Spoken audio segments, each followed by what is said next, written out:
Итак, среда, 22 октября 2025 года. В Башкортостане 9 часов утра, а канал «Аспекты Башкортостан» продолжает свою работу для того, чтобы, видимо, продолжать вести летопись. Летопись темных, мрачных времен, для того, чтобы потом, может быть, если у кого-то будет желание и силы анализировать события, которые предшествовали каким-то будущим глобальным изменениям, переменам. Не знаем, случатся ли эти перемены и случатся, если то, когда. Но ведем свою летопись так или иначе, потому что кому-то это нужно. Нужно нам с вами, дорогим нашим зрителям, ну и тем, кто это делает, и несмотря на все сложности и проблемы, тоже, видимо, очень нужно. Поэтому, друзья, давайте максимально вкладываться в это своими усилиями хотя бы, лайками и комментариями в поддержку нашего канала в чате прямой трансляции или потом уже в записи. В любом случае это все важно и помогает для того, чтобы нам сохраняться и может даже развиваться, уж насколько это возможно в нынешних обстоятельствах. Первые сообщения в чате пошли. Юлия, Руслан, Стобавовна вместе с нами здесь. Ну, а я прочту новости по итогам дня предыдущего, вторника, 21 октября. Тут новости во многом ожидаемые и сюрпризов больших не принесшие на данный момент. Подготовка встречи Владимира Путина и Дональда Трампа в Будапеште приостановлена. Об этом написал корреспондент NBC Гаррет Хааке, аккредитованный в Белом доме.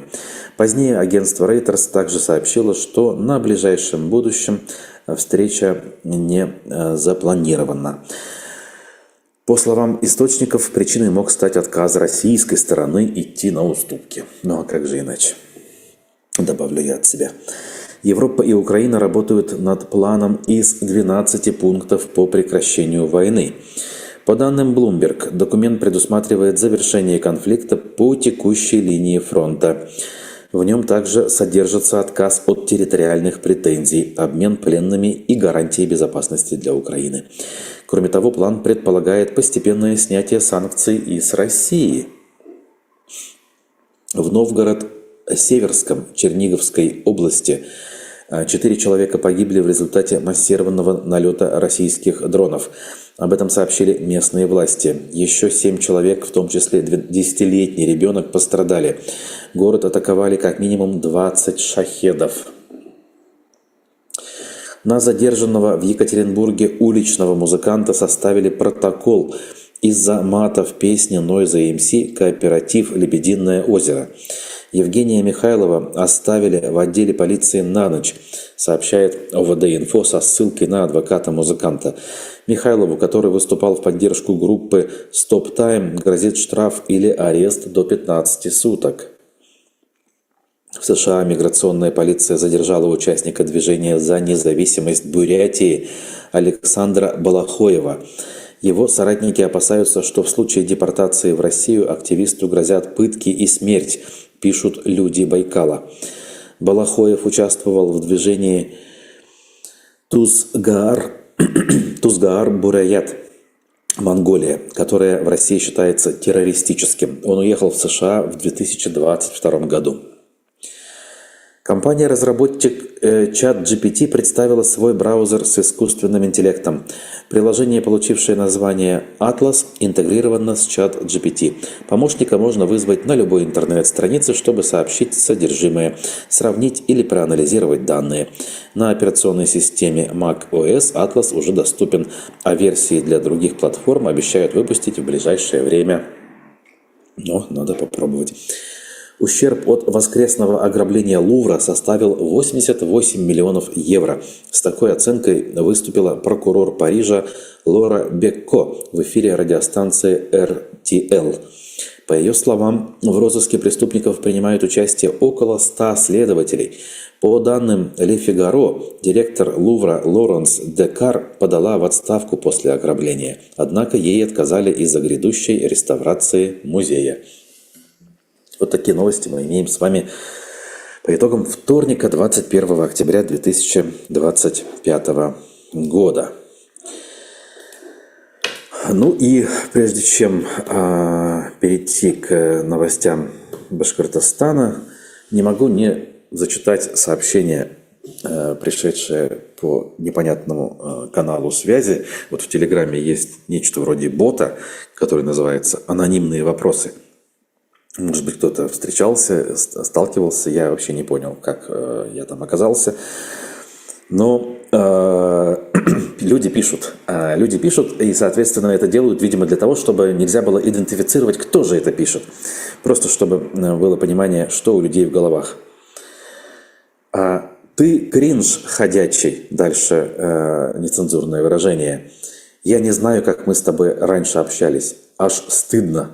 То есть какому-то неназванному человеку, о котором можно, в принципе, догадываться в моем случае, стыдно за то, что он много времени потратил когда-то на то, чтобы общаться со мной, а теперь, значит, видимо, он все понял, и, соответственно, ситуация в его жизни, как он считает, наладилась. Что тут скажешь? Слава богу, мы уже не общаемся, добавляет он. Это же реально позор. Вот представьте себе, что с людьми делает пропаганда и весь тот мрак, который покрыл страну, огромную территорию под названием Россия.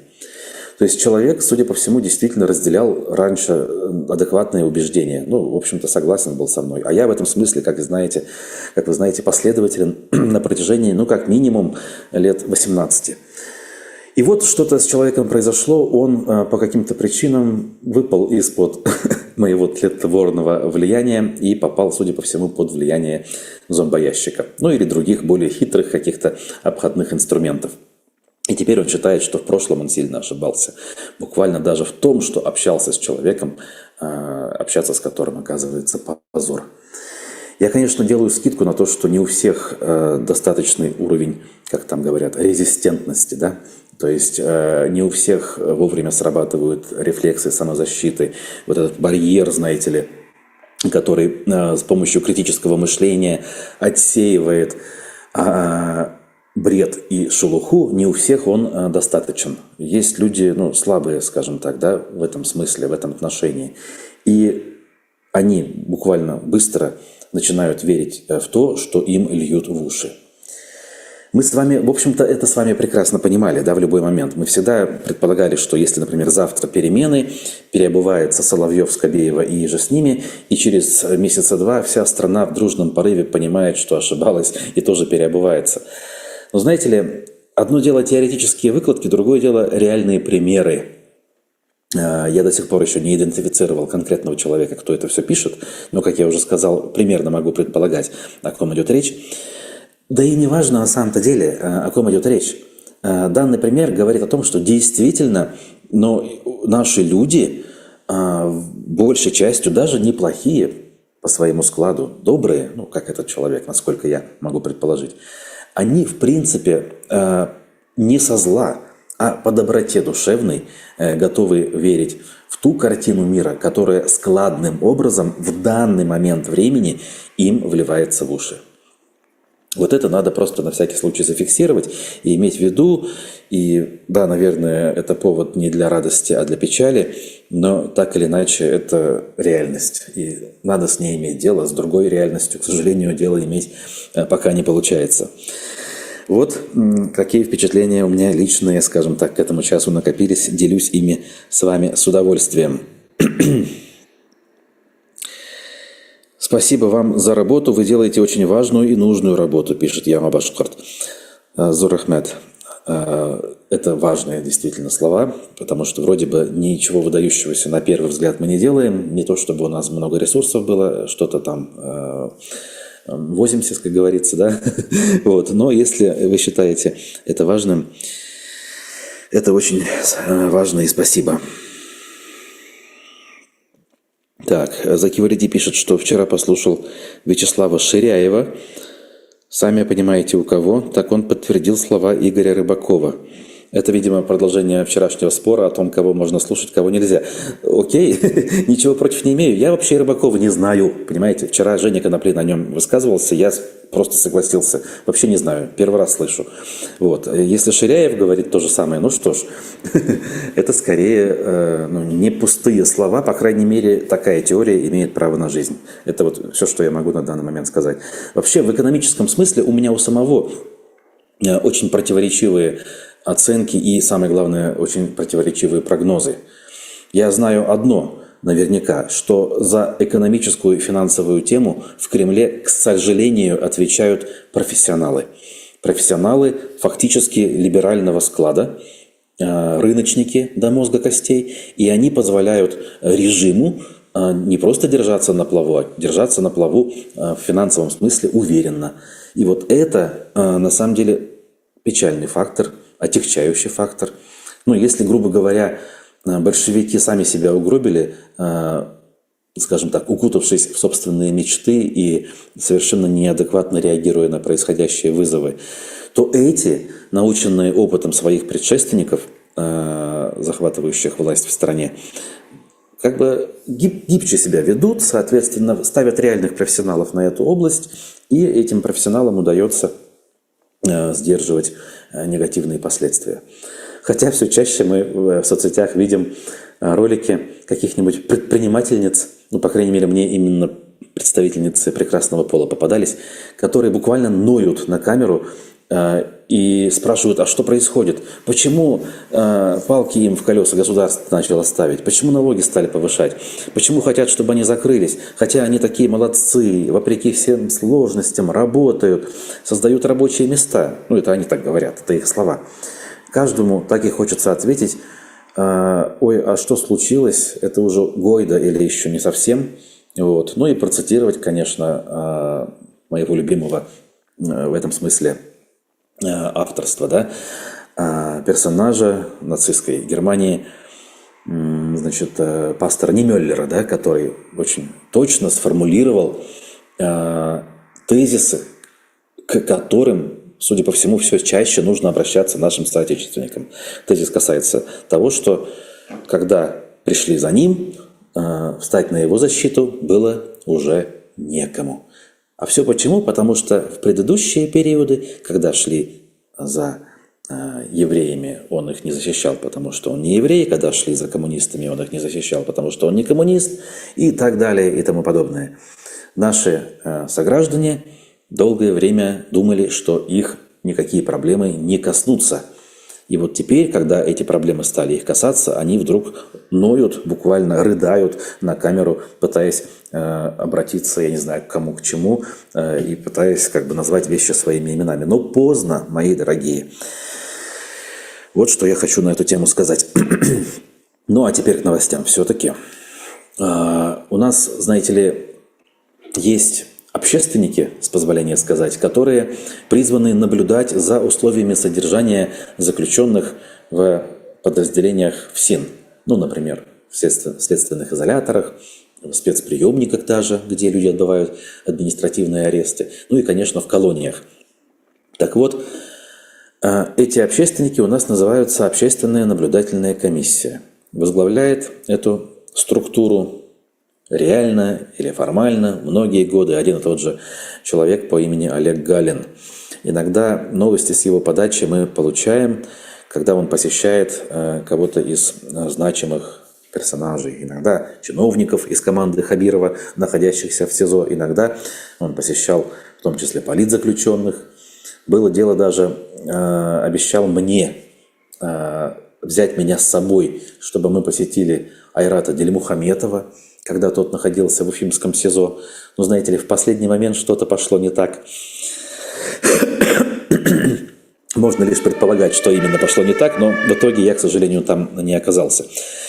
Так вот, на сегодняшний день ОНК Галина и региональное управление ФСИН подписали договор о сотрудничестве в вопросах контроля за соблюдением прав человека и помощи лицам в местах лишения свободы. Сам Галин об этом сообщил в соцсетях и подчеркнул, что соглашение действует в отношении участников СВО. Ну, наверное. А почему нужно об этом отдельно говорить? Они что, какие-то ущемленные, что ли? Они как раз наоборот у нас привилегированные. Поэтому, разумеется, любая защита прав и интересов, тем более со стороны провластных структур, она здесь совершенно очевидна. Кроме соблюдения прав людей в местах принудительного содержания, взаимодействие будет касаться и проблем их адаптации в обществе. Вот это любопытно. Кстати, эту тему еще во времена нашего общего членства в СПЧ он озвучивал, и надо сказать, эта тема вызывала определенный интерес, вот в том числе с моей стороны. Что-то более-менее дельное казалось, это и реальное. Потому что действительно у нас система исправительная фактически таковой не является, и люди после нескольких лет деградации в условиях заключения выходят на волю, где их совершенно никто не ждет. И вот этот выход на волю и пытались они как-то, по крайней мере, в намерениях изменить в лучшую сторону. Что-то там даже двигаться начинало. Я уж не знаю, на каком этапе эта вся история сегодня, но знаю, что выходящих на волю, по крайней мере, мужчин, стало резко меньше по, сами знаете, каким вводным обстоятельствам. Теперь эти люди зачастую досрочно покидают места лишения свободы для того, чтобы подписать контракт и завершить свой земной путь в кратчайшие сроки. Либо для того, чтобы все-таки каким-то чудом выжить, вернуться и продолжить свою деструктивную или, прямо сказать, преступную деятельность. Так, вот уже есть свидетельства от зрителей по поводу их взаимодействия. 2 раза обращалась официально к Галину. 0 эффекта, пишет Стобавовна. Не удивляюсь. Видите, да, вот опять же пример вашего покорного слуги. Мы публично были вместе в одном СПЧ. Надо сказать, по отношению друг к другу были подчеркнуто вежливые и не было никаких серьезных, да и несерьезных противоречий. Он в эфир ко мне приходил. И вот был разговор о том, чтобы пойти к Дильмухаметову. Что, казалось бы, могло пойти не так? Вроде как в СИЗО-1 там нормальные условия, все они говорили. Сам Айрат Дильмухаметов об этом писал. Пришли бы мы, посмотрели бы. Никакого интервью бы там не состоялось, это исключается протоколом и правилами. Сходил бы я, наверное, рассказал бы потом радиослушателям и подписчикам, что вот был я, посмотрел, да, действительно, все нормально. Но он не смог тогда обещанное выполнить. Возможно, не по своей воле, конечно. Но так или иначе, мы видим, что даже в этом случае не удалось. Соответственно, если люди ему пишут, то наверняка нет больших шансов, чтобы добиться каких-то успехов в отдельных случаях.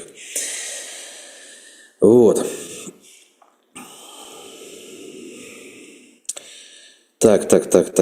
Тут сразу какие-то вопросы. Новые, разные, интересные. Ренат Сафин с нами здесь. Здравствуй, дорогой Ренат, дорогой земляк. Тут Зулейха спрашивает, за что посадили Саркози.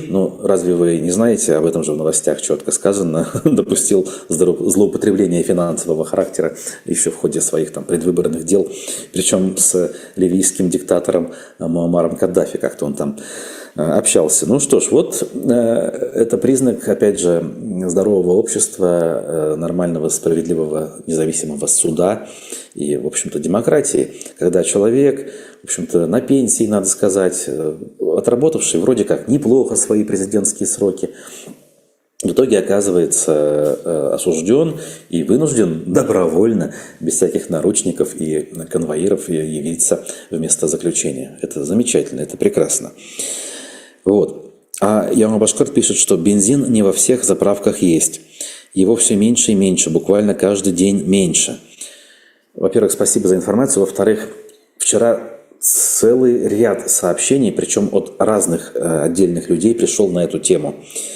Проблемы с топливом уже подобрались близко к Уфе. По крайней мере, вчера вечером в поселках под Уфой, в западном направлении, восточном, прошу прощения, конечно же, восточном, в сторону Иглино, в некоторых поселках на заправках Башнефти не было либо никакого топлива, либо не было бензинов, и было только дизельное топливо.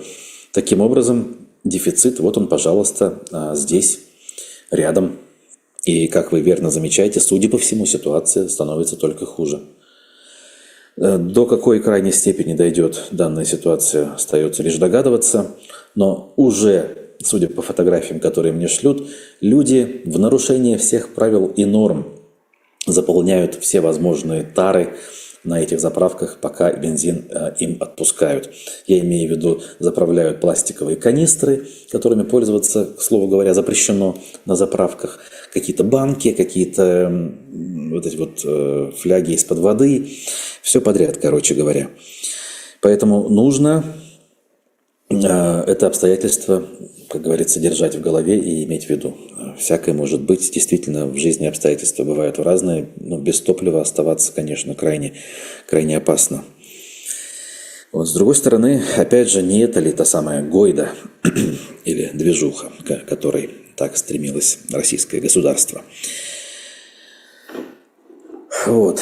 Ну, а мы дальше идем и скажем про очередные новости касательно баймакского дела. 5 фигурантов этого дела приговорили к срокам за бросание снежков. Решение принял Автозаводский районный суд Тольятти 21 октября, то есть вчера. Умутбай Давлетбердин, Юнир Исламгулов, Идель Каримов и Кабир Суяргулов, а также Газизьян Хайбуллин были приговорены к реальным срокам по 2 привычным уже статьям для всех баймакских героев.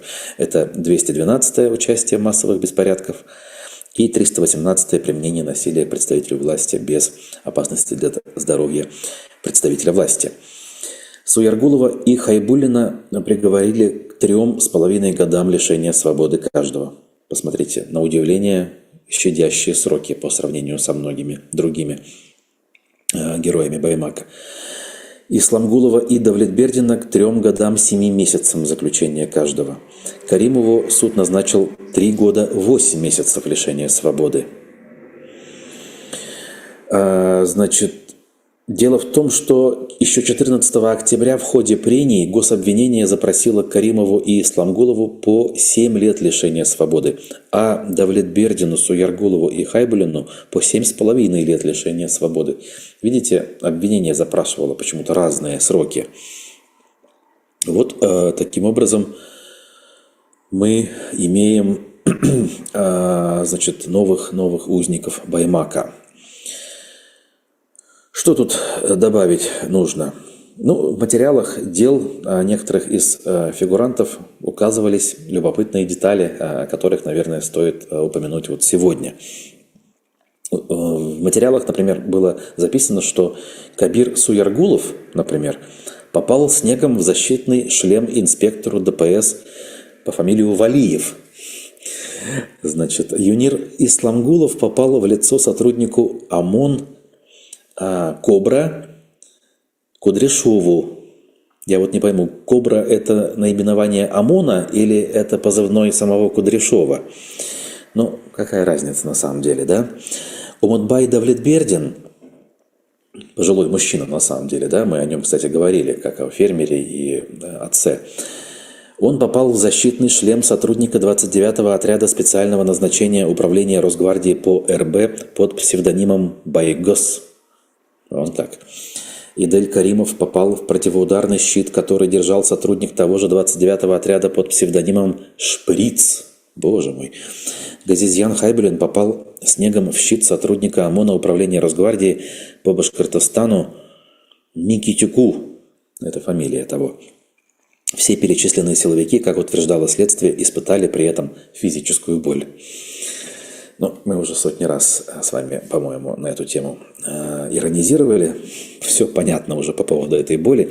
И что-то мне подсказывает, что в душе даже вот эти вот ребята, которые волей-неволей стали как бы соучастниками неправосудного приговора, они, наверное, тоже где-то стыдятся. Ну вот ощущение такое есть. Ну, по крайней мере, те из них, кто более или менее в этой жизни, ну, может быть, какие-то книжки читал про приключения, там, про борьбу, там, какие-то фильмы смотрел, где было черное и белое, где было добро и зло, Ну вот как-то вот у таких людей, наверное, должно где-то хотя бы в подсознании присутствовать чувство того, что что-то здесь не то. Называть ли это стыдом, отчаянием, как угодно можно называть. Но я почему-то всегда вот до последнего верю, что у людей что-то хорошее есть. Понятно, что они не могут сказать: друзья, уважаемый суд, никакой боли я не испытывал, даже если испытывал, давно боль позади. Давайте, пожалуйста, мы этих ребят оправдаем, потому что весь ущерб, причиненный ими, давно уже просто-напросто устранился. Ну, не можем мы от этого у них ждать, потому что, сами знаете, у них тоже семьи, дети, ипотеки, кредиты. Да и плюс, возможно, даже кто-то из них и не в курсе, что в результате данных ими показаний обычные башкирские мужики оказались обвиняемыми по тяжелым уголовным статьям. Не то чтобы я оправдываю этих людей, я просто пытаюсь найти какие-то зацепки, изюминки. Ну, потому что если дальше у нас будут какие-то шансы на перемены, по большому счету жить придется всем вместе. Так, на всякий случай. Это, конечно, в целом систему людоедскую, которая сейчас выстроена, никак не оправдывает, но отдельные звенья этой системы в будущем так или иначе останутся среди нас. Так. Ну и «Ведомости Башкортостана» задают совершенно разумный вопрос. Почему, когда говорят о баймакском деле, то мы слышим только башкирские фамилии? Переписи дают русским треть населения республики, или русским не интересен экологический протест, или их не судят? Мне кажется, ваш вопрос является риторическим и не требует отдельных ответов, но, по сути, в вашем вопросе весь ответ и зашит. Поэтому, как говорится, тут не нужно гадалки ходить для того, чтобы понять, а что же произошло такого, в результате чего мы имеем практически исключительно башкирские действительно фамилии среди фигурантов баймакского дела. Так, дальше идем. Еще одна важная, скажем так, фигурантка уголовных дел и узница совести, политзаключенная Ольга Комлева, уже приговоренная к 12 годам заключения, рассказала, что в СИЗО, где она до сих пор продолжает находиться, у нее пропала способность говорить. Давайте посмотрим, что имеется в виду. Значит, по словам Комлевой, ранее у нее уже пропадала речь, но самое большое на 7 часов. А тут с 8 сентября речь и вовсе не возвращается. Судя по всему, иронизирует такими словами Ольга Комлева. Что она имеет в виду? Она, во-первых, добавляет, что надеется на то, что речь однажды вернется. Поживем, увидим. Время все лечит, добавляет она.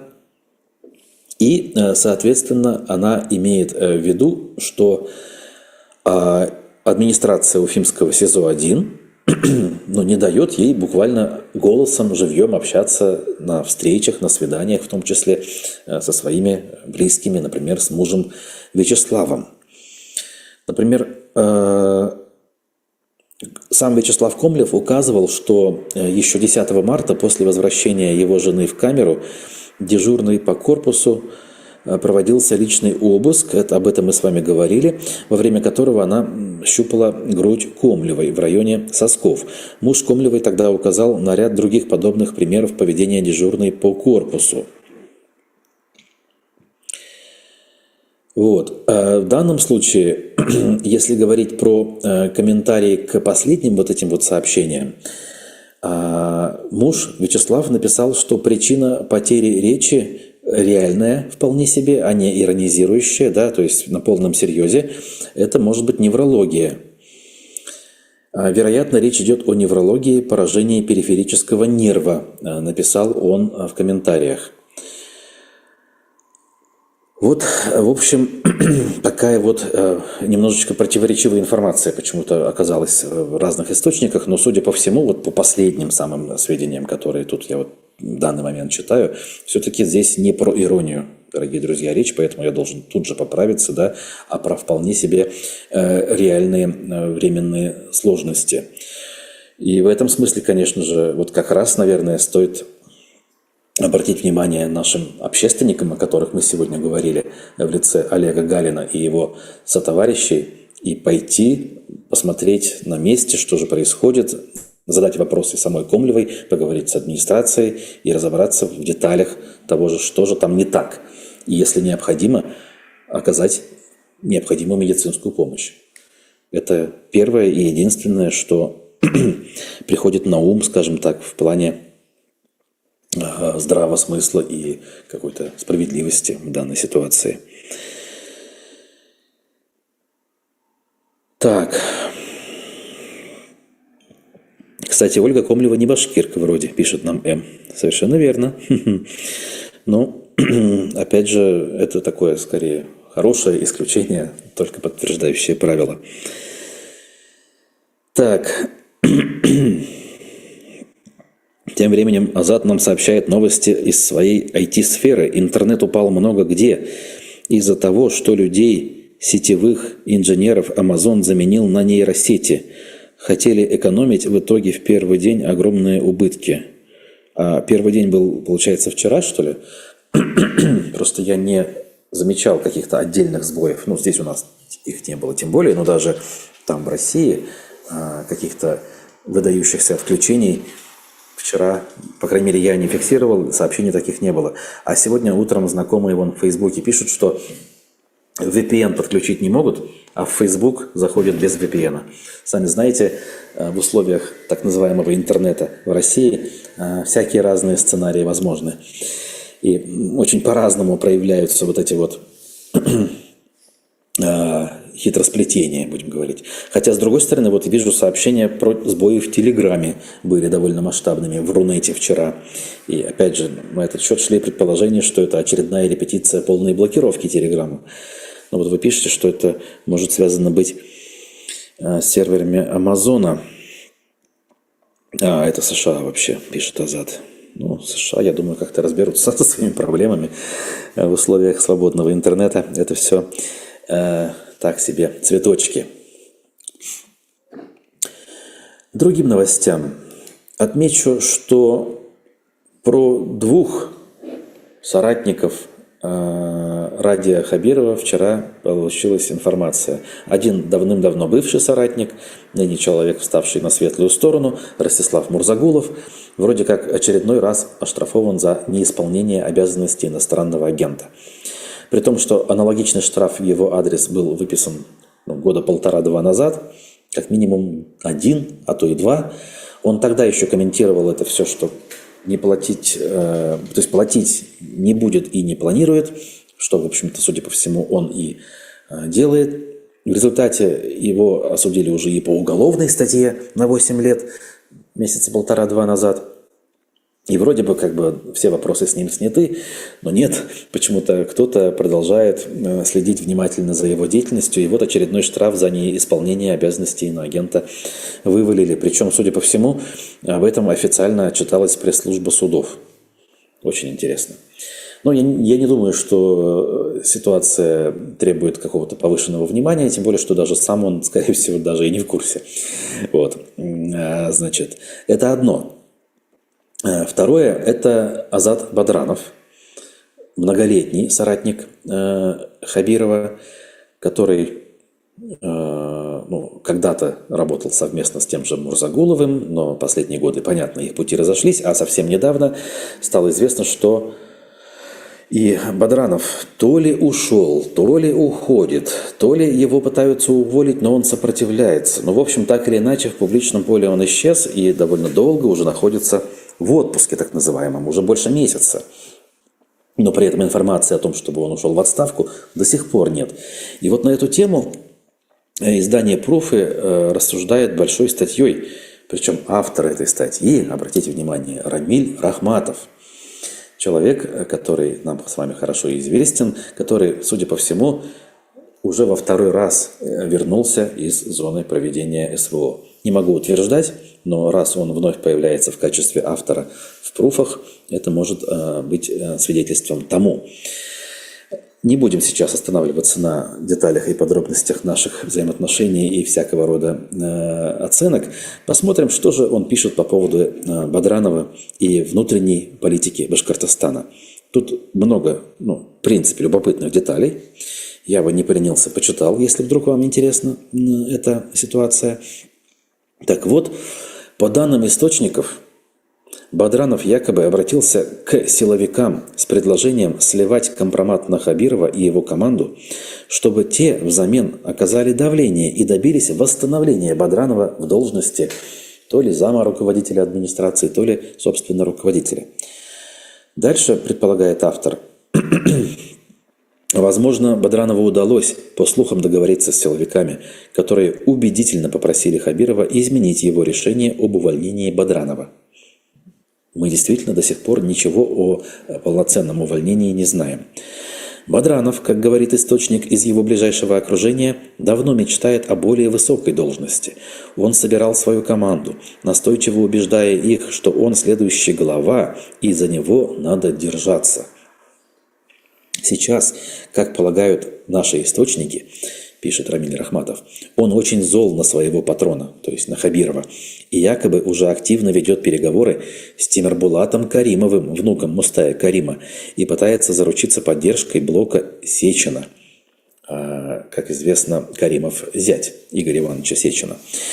Вполне возможно, у Роснефти есть свои кандидаты на пост следующего главы Башкирии. Масло в огонь неприятия Хабирова подливает старая гвардия, член правления Роснефти Геннадий Букаев и экс-глава республики Рустем Хамитов – близкие друзья, вхожие в окружение Сечина.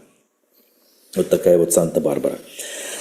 А тут еще много деталей о том, как все могло происходить вот в последние недели или месяцы, кто там кого подсиживал, почему Бадранова все-таки Хабиров решил убрать, самостоятельно ли он принимал решение.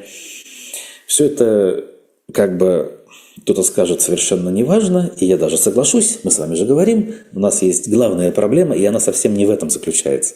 Но просто для полноты картины, опять же, мы же с вами, как выяснили, пишем летопись, это, наверное, важно фиксировать и потом вспоминать, когда мы будем анализировать все-таки новые какие-то изменения, хитросплетения.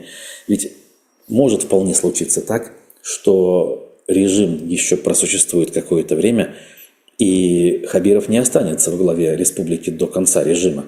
То есть смена власти, в принципе, она возможна, исключать ее нельзя. Ну, что-то мне знаете, чутье подсказывает, лучше бы потенциальным кандидатам, так сказать, сейчас не суетиться, а наоборот потянуть резину до лучших времен, как говорится. Зачем? Зачем портить себе карму? Зачем портить себе некролог, борясь за власть в условиях режима, который, надо сказать, если еще и просуществует, то вечным точно не является.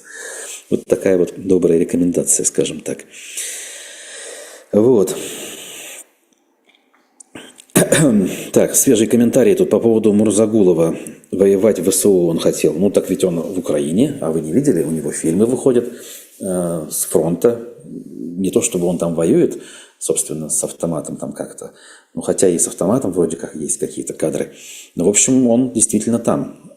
И какую-то функцию выполняет. Возможно, опять же, усиление репрессий в его адрес – это как раз последствие того, что он публично не просто говорит, но и делает что-то в поддержку противоборствующей стороны. Так что обратите внимание, канал у него в Ютубе есть, и в принципе там есть хорошая аудитория, по крайней мере неплохая. Так, что еще у нас остается? Бесплатная квартира за 7 лет работы на уфимском предприятии. Миф это или реальность? Забегая вперед, сразу скажу, что, конечно, бесплатных квартир ныне нигде не выдают. И это, конечно же, миф. Прошу прощения, возможно, где-то и можно их получить. Например, на высоких государственных должностях. Там уж, сами знаете, схем хватает для того, чтобы обзавестись недвижимостью. Вот. А для простых людей, конечно же, это все сказки. Тут речь про УМПО, разумеется, где... Значит, как в УМПО самом рассказывают, есть большой арендный дом, где могут проживать иногородние сотрудники, если они приезжают, собственно, в Уфу для работы в МПО. Ключи первым жильцам начали выдавать минувшим летом, то есть в текущем году. Завод полностью оплачивает аренду этих квартир, однако съемщикам нужно оплачивать коммуналку. Но о передаче объектов в собственность речи не идет. Соответственно, и отрабатывать 7 лет для того, чтобы пожить в такой квартире, в этом доме, не нужно. И тут дальше список разных позиций, которыми в качестве вакансии обладает УМПО. Единственное, хочется задаться вопросом, а есть ли в районе этого дома мобильный интернет? Ведь мы знаем, что вокруг УМПО и по очень существенным частям Уфы мобильного интернета не стало вовсе из-за так называемой опасности, угрозе беспилотников. Пишите, что вы об этом знаете, как говорится. Так, из, знаете ли, таких более или менее позитивных, что ли, новостей. Опять же, позитив, он какой у нас сегодня? Он ограничивается какими-то местечковыми решениями проблем, каких-то таких вот конкретных, прикладных. Где-то что-то отремонтировали, где-то что-то привели в порядок, построили. Как говорится, жить-то надо здесь и сейчас, поэтому так или иначе такого рода новости мы воспринимаем как более или менее позитивные. Ну вот, например, в Башкортостане благоустроили историческое село Тимясово. И Башинформ не стесняется напомнить, что в 1919 году Тимясово стало первой столицей Башкирской Советской Республики. Причем программа по благоустройству Тимясова носила название, вполне нескромное по нынешним временам, «Сердце Первой Республики». Об этом доложила аж министр ЖКХ РБ Ирина Голованова.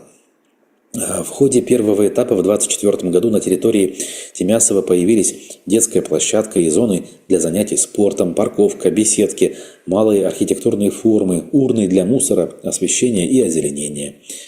В текущем строительном сезоне отремонтировали территорию магазинов, сделали отдельные места для торговли, сделали удобные асфальтированные пешеходные дорожки, территория украшена гирляндами.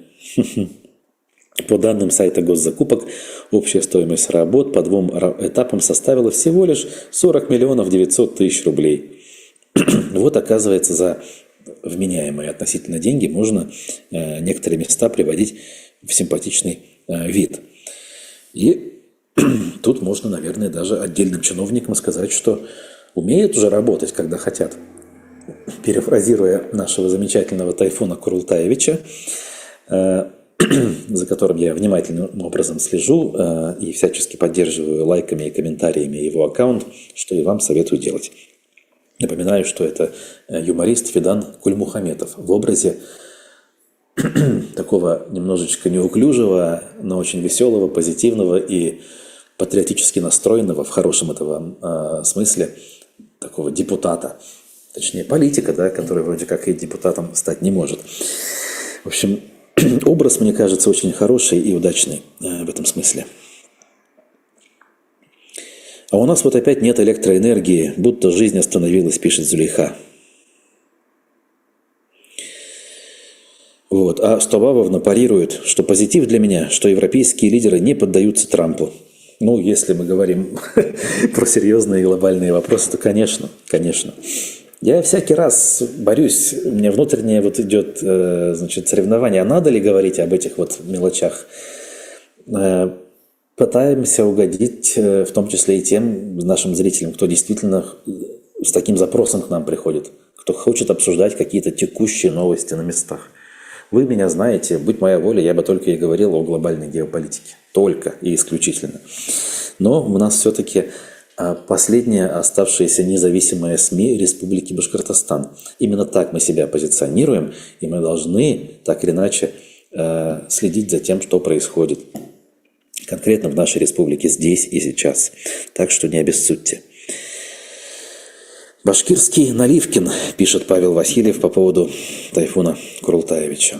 Конечно, и образы очень схожи во многом, да, но здесь и национальный колорит присутствует, Все замечательно.